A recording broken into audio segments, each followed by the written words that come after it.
আসসালামু আলাইকুম। কেমন আছেন সবাই? আশা করি সবাই ভালো আছেন। তো আপনাদের বিশেষ একটা জিনিস দেখাবো, যেটা আমাদের জন্য, মানে আমাদের সবার জন্য খুব উপকার। এখানে আমি দেখেছি, বাংলাদেশে থাকতেও দেখেছি আমার দাদি শাশুড়িকে। যেমন একটা মাটির পাত্র, যেটা হচ্ছে পানি রাখা যায়, কলসি কিংবা এই ডিজিটাল পানি রাখার যে ইয়েগুলো, নল সিস্টেম, এগুলা। তো এখানে মাটিটা আছে, মানে ওটাতে পানি রাখলে এত পরিমাণ ঠান্ডা হয়, যেটা আমরা ফ্রিজে রাখলে খাই। তো ফ্রিজের পানি আমাদের সবার জন্য অনেক ক্ষতিকর। বাচ্চা বলেন, বড় মানুষ বলেন, বেশিরভাগ হাড়ের সমস্যা হয় ঠান্ডা। আর এটা একদম কিন্তু ফ্রিজের পানির মতনই, একদম ঠান্ডা। মানে যারা এগুলা ইউজ করে কিংবা খেয়েছে, তারা কিন্তু বোঝে যে এটা কতটুকু সত্যি। তো এখানে আমি আসার পরে একটা কিনেছিল, সেটা একটা পিসি আছে, ওর বোনের ছেলে ভেঙে ফেলছিল। আর পরবর্তী আচ্ছা, প্রায় 15-20 দিন হলো এনেছে। তো মনে করলাম এটা আপনাদের সঙ্গে শেয়ার করা উচিত।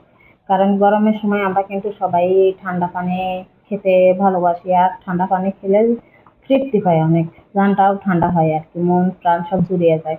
কিন্তু ওইটা আমাদের প্রতি অনেক ক্ষতিকর, ফ্রিজের পানি অনেক ক্ষতি।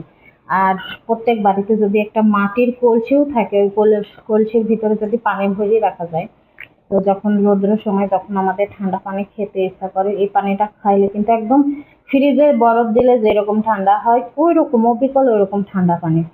আমার দাদি শাশুড়িকে দেখতাম এইভাবে পানি রাখতে। তো আমরা তখন গ্রাহ্য করি না, এখন বুঝি যে কেন পানি রাখতো। মাটির হাঁড়িতে ভাত রান্না করতো, মাটির কলসিতে পানি রাখতো। তো আমি দেখাচ্ছি সেটা কি। এই যে দেখুন, এই মাটির পাত্রটা, এটাতে পানি মানে নেওয়া যায়। আর এই যে মাটির গিলাস, এটা কিন্তু 5 রিয়াল। আর এটার দাম দেখছেন, 73 রিয়াল। তার মানে 2300 কত যেন হয়, সামান্য নিতে পারতাম। আগে ছিল ছোট ঢাকনা, এবার দেখছি বড় ঢাকনা।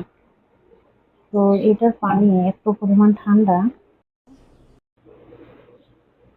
এটা 5 রিয়াল, আর এটা 73 রিয়াল। বুঝছেন?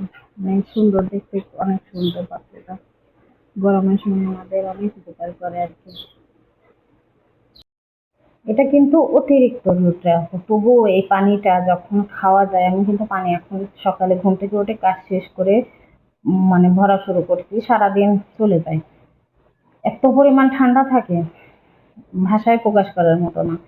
একদম অবিকল ফ্রিজের পানি। যারা এগুলো ইউজ করে কিংবা করে দেখতে পারেন, তো ফ্রিজের পানি আমাদের জন্য, সবার জন্য ক্ষতিকর। কারেন্টের সমস্যা, কারেন্টের বিল আছে। আর এটা যদি নিয়ে এসে একটা সুরক্ষিত জায়গায় রাখা যায়, তো এই পানিটা খাইলে তৃপ্তি পাওয়া যায়, কোনো ক্ষতি হয় না। আর মানে ব্যবহার করে দেখতে পারেন যে এটা কত, মানে কতটা নিরাপদ আর কতটা ঠান্ডা। একদম অবিকল যদি ফ্রিজের পানির মতো না হয়, তখন বলবেন যে না, আপনি মিথ্যে কথা বলেছেন। তা আমি বাসায়ও, আমি বাড়িতে বলেছি যে একটা মাটির পাত্র কিনে নিয়ে আসতে পানি রাখার জন্য, কারণ আমার ছেলে মেয়ে দুইটাই ফ্রিজের পানি খায়। আর ওদের ঠান্ডার সমস্যা বেশিরভাগ হয়। আমার ছেলে মেয়ের জন্য আমি বাড়িতে বলেছি যে একটা নিয়ে আসতে, যে কয় টাকা লাগে লাগবে। এরকম পাত্র না পাইলে মাটির কলসি আছে, যে মাটির কলসি নিয়ে আসতে। কারণ ওগুলার সমস্যা, ফ্রিজের পানি খাওয়া মানে সমস্যা। তবুও আমরা তো আধুনিক যুগের মানুষ, এগুলা তো খাই। ফ্রিজে পানি বলে না, সম্পূর্ণ কিছুই আমরা ফ্রিজে রাখি।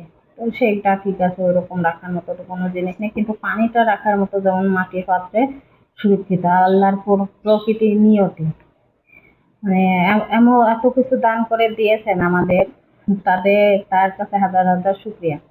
আল্লাহর প্রকৃতিতে যেটা আমরা গাছ থেকে প্রকৃতির বাতাস পাই, সেটাও আমাদের এই কারেন্টের বাতাসের মতো কিন্তু হয় না। এটাতে ক্ষতিকর আবার অন্য, কারেন্টের বিল পড়ে। আর এই পানিটাও সেরকম। আপনারা সবাই ব্যবহার করে দেখতে পারেন। আর আমার জন্য দোয়া করবেন। আর অবশ্যই কমেন্টে জানাবেন যে কেমন হচ্ছে।